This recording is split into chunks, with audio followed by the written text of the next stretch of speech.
బలహీనులను బాగు చేస్తూ చనిపోయిన వారిని ఆయన లేపాడు. ప్రభు యేసుక్రీస్తు ప్రభు ఏమన్నానంటే,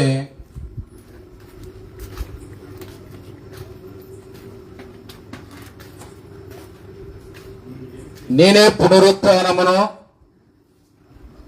నేనే జీవమును. మార్తా మరియా సహోదరుడైన లాజరు మరణించాడు. రోగి అయినప్పుడు ఆయనతో వర్తమానం పంపించారు. ఆ రోగంతో ఆయన చనిపోయాడు. చనిపోయిన తర్వాత 4 దినాలకు మన ప్రభువైన యేసుక్రీస్తు ప్రభుల వారు మార్తా మరియా కాపురమున్న బేతనియ గ్రామానికి వచ్చాడు. మార్తా మరియాతో అంటున్నాడు, అంత్య దినమున నేను లేపుతానన్నాడు. మృతుల సైతము సజీవంగా లేపుటకు ఆయన శక్తిమంతుడైన దేవుడు. దాని సాదృశ్యముగా నేనే పునరుత్థానమును, నేనే జీవమును అన్నాడు. యాయేరు కుమార్తెను బ్రతికించాడు, లాజరును బ్రతికించాడు, నాయీను విధవరాలి కుమారుని ఆయన బ్రతికించాడు. అనగా మృతులు సజీవులై లేస్తారు. మేలు చేసిన వారు జీవ పునరుత్థానానికి వెళ్తారు, కీడు చేసిన వారు మరణ పునరుత్థానానికి వెళ్తారు. రక్షించబడ్డాను కదా, బాప్తిసం తీసుకున్నాను కదా, పరలోకానికి వెళ్తానంటే ఫలితం ఏముండదు. ఒక వ్యక్తికి పత్రికలు వచ్చాయంట. పత్రికలు వచ్చిన తర్వాత హాస్పిటల్కి వెళ్ళాడు. హాస్పిటల్కి వెళ్ళిన తర్వాత హాస్పిటల్లో వాళ్ళు కొన్ని కోర్స్ ఇచ్చారు, ఇన్ని రోజులు మీరు ఈ టాబ్లెట్లు వాడాలని. ఆ టాబ్లెట్ తో పాటు కొన్ని పథ్యం పెట్టారు, ఈ ఆహార పదార్థాలు తినాలి, ఈ ఆహార పదార్థాలు తినకూడదు అని. కానీ మాత్రలు తిన్నాడు, కానీ ఏం మర్చిపోయాడు? పథ్యం మర్చిపోయాడు. మాత్రలు తిని పథ్యం మర్చిపోతే పరలోకానికి వెళ్ళాం. మాత్రలు తిని బాప్తిసం తీసుకున్నాడు కదా, ఇష్టానుసారంగా జీవిస్తే పరలోకానికి వెళ్ళాం. దేవుడు మనిషికి కొన్ని కట్టుబాట్లను, కొన్ని పద్ధతులను నేర్పించాడు. ఆహారము కాని కొరకు మీరేలా రోగాలు ఇచ్చేదారు ఉన్నాడు. రోగాలు ఇచ్చి తెచ్చుకొని పథ్యం మరిస్తే ప్రమాదం. కాబట్టి ఒకవేళ నేను బాప్తిసం తీసుకున్నాను కదా, పరలోకానికి వెళ్తానని ప్రేమలో ఉన్నారేమో. పరలోకానికి వెళ్ళాలంటే బాప్తిసం తీసుకుంటే పరలోకానికి వెళ్ళారు. వారందరూ 1 కొరింథీ పత్రిక 10వ అధ్యాయం మొదటి వచ్చిన సహోదరులారా, ఈ సంగతి మీకు తెలుసు, నాకు ఇష్టం. మనగా మన పితరులందరూ ఏమంట, మేఘములను సముద్రము బాప్తిసం పొందిరి, అందరూ ఆత్మ సంబంధం ఒక ఆహారమును భుజించిరి, ఆత్మ సంబంధం బండను త్రాగిరి, ఆ బండ ప్రభువైన యేసుక్రీస్తు ప్రభుల వారే. అయితే వారిలో చాలా మంది దేవునికి ఇష్టలుగా ఉండలేకపోయారు. ఇష్టంగా జీవించుకోకుండా ఉన్నందుకు అరణ్యములో ఆగుర్రాలు పెట్లుగా రాలిపోయారు. భక్తి భ్రమలో ఉన్నారేమో, మతం భ్రమలో ఉన్నారేమో. మార్గమైన యేసుక్రీస్తు ప్రభు వారిని తెలుసుకుంటే అన్నాడు యేసుక్రీస్తు వారు, నేనే మార్గమును, నేనే సత్యమును, నేనే జీవమును.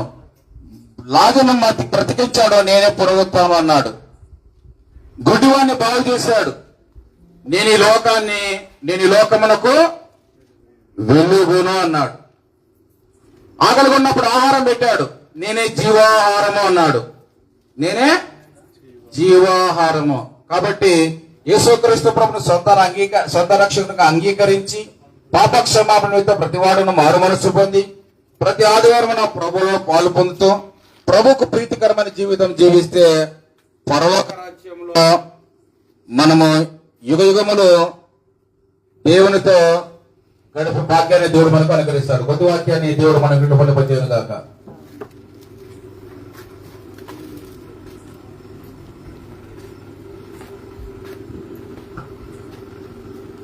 ప్రియ యేసు రాజా, ప్రియ యేసు రాజు,